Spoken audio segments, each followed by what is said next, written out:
Everyone, this is me Tanisha Shuran and welcome back to my channel. कैसे हैं आप सब लोग? आई होप आप सब अच्छे होंगे, मस्त होंगे, झकास होंगे बिल्कुल मेरी तरह। तो यार एक कमेंट आया कि कल बॉन्ड पॉलिसी जो है पीजीआईएमएस रोहतक में वो किस तरीके से होती है, हरियाणा में जो सीईटी का एग्जाम होता है उसमें बॉन्ड पॉलिसी किस प्रकार से होती है।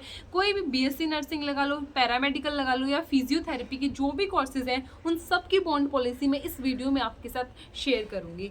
तो बॉन्ड पॉलिसी जो हरियाणा के अंदर है, बॉन्ड पॉलिसी का मतलब जिन लोगों को नहीं समझ आ रहा है मैं आपको समझा देती हूँ।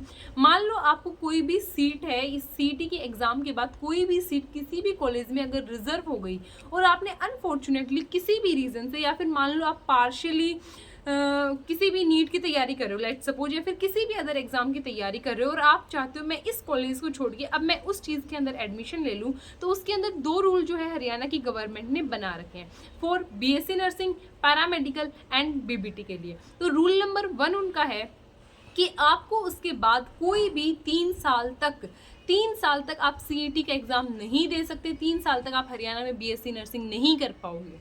क्लियर?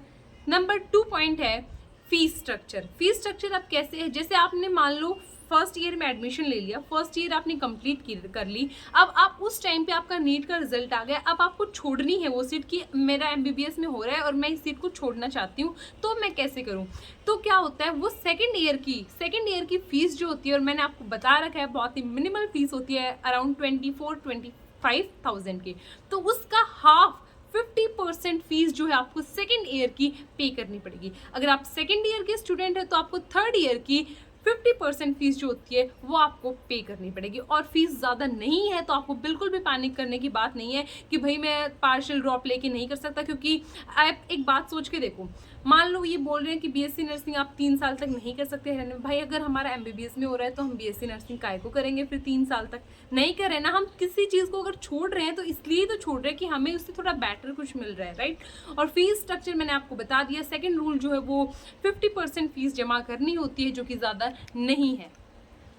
आई होप आपको ये दोनों रूल जो है वो समझ आ गए होंगे। अगर कोई भी और डाउट है please let me know in the comment section. Thank you so much. मिलते हैं एक और नई वीडियो के साथ। Till then bye bye, take care.